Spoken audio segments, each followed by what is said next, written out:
Welcome dear students. Today we will proceed to our next class on rearrangements. At the end of today's class, you will have an idea of the modes of rearrangement and their determination and the subclassification of heterolytic rearrangements. Now let us learn about the modes of rearrangements. There are two types of modes of rearrangement. The first type is the intermolecular rearrangement. This type of rearrangement involves the exclusion of a group completely from one molecule and its attachment to some other site of a different molecule. The second type is intramolecular rearrangement. Such a rearrangement involves the migration of the migrating group from migration origin to the migration terminus in the same molecule.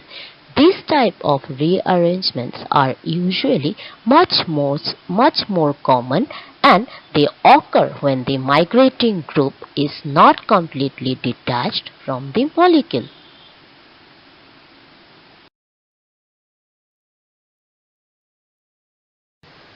Now, the question is, how can you determine the mode of a rearrangement reaction? The answer to this simple question is the use of crossover experiment. Now, these crossover experiments are such type of reaction where the two reactants that will be reacting are taken in such a way that the migrating group of both the reactants and the migration terminus of both the reactants will be closely related to each other. So we can see that if the reaction is occurring via intramolecular process, we will recover only two products, that is ABW and ACV, wherein we can easily predict and recognize that the migrating group W of the first reactant has migrated from the migration origin A to the migration terminus B of the same molecule. The same is also happening with the migrating group V, as it is being migrated from the migration origin A to the migration terminus C of the same molecule. But we can see that if the reaction is occurring via intermolecular process, along with the two intramolecular products, we will also get two more products, where we find that W has been completely detached from the migration origin and attached to the migration terminus of another molecule. And same is happening for the migrating group V also. The migrating group V has completely detached from A and it has been rearranged and reorganized to make a bond with B. So we can say that with the use of crossover experiment, we can easily predict whether the reaction is occurring via intramolecular or intermolecular process.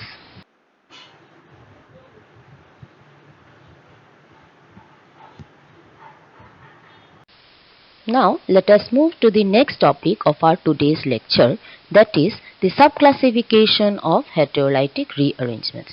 You have already been introduced about heterolytic rearrangement in our previous lecture. So let us quickly refresh what are the heterolytic rearrangements.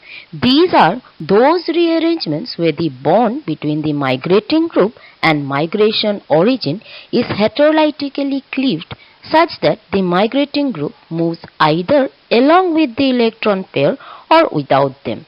So, coming to today's lecture, the heterolytic rearrangements are classified generally into 6 types. Number 1, migration to electron deficient carbon. It is a class of nucleophilic rearrangement which occurs when an electron deficient site is generated adjacent to a group capable of migrating either using a lone pair of electrons or bond pair of electrons. Now look at the two examples given in this slide. The first one is a 1,2-hydride shift and the second one is an 1,2-alkyl shift. The reactions both depend on the migrating group. All the 1,2 migrations of an alkyl group to a carbocationic center are often clubbed together as Wagner-Merwin shift. Famous examples under this category are the pinacol-pinacolone rearrangement and the Wolff rearrangement.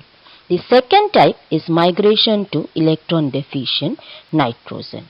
These migrations occur due to the generation of a nitrine inducing an 1,2 alkyl shifts. Hofmann rearrangement, Beckmann rearrangement are example of this type of migrations.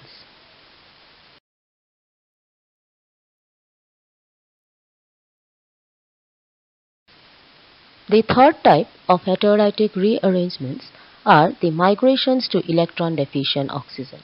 This type of reactions include the Baeyer-Villiger rearrangement, the hydrogen peroxide rearrangement, etc. Here in this type of reactions, there is a heterolytic cleavage of a peroxide bond between oxygen and oxygen which occurs in concert with an alkyl group migration. In this slide, I have given an example of such a reaction. It is the Baeyer-Villiger reaction where the reagent is a peroxy acid and the leaving group in this reaction is the carboxylic acid which ultimately leads to the product. So we can say that in this type of reactions the leaving group is commonly a carboxylic acid or its conjugate base. Now the next type of reactions include those nucleophilic migrations where boron as well as a wide range of transition metals can act as migration origin for nucleophilic migrations of alkyl and acyl groups. Normally, migrations over more than 2 atoms in acyclic systems are very rare, but it has been found that hydride migrations do occur over several carbons provided the migration origin and the terminus are in close proximity to each other. This type of rearrangements are the transannular hydride migrations. Till now, we have been all studying the heterolytic rearrangements where there has been nucleophilic migrations. Now, the last type of rearrangements include the electrophilic migrations. These are quite less common as compared to the nucleophilic rearrangements, but that does not rob them of their importance. They usually involve the migration of an alkyl group from a heteroatom such as oxygen, nitrogen and sulfur to a carbanionic center. Examples which include under this type of rearrangements are the Stephen rearrangement, Wittig rearrangement, etc.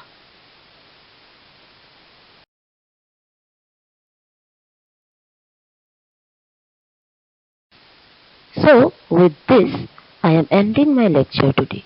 We will learn specifically about the name reactions under each category of rearrangements in details in my upcoming video lectures. Till then, stay focused and keep learning. Eat healthy and stay safe at home. Thank you.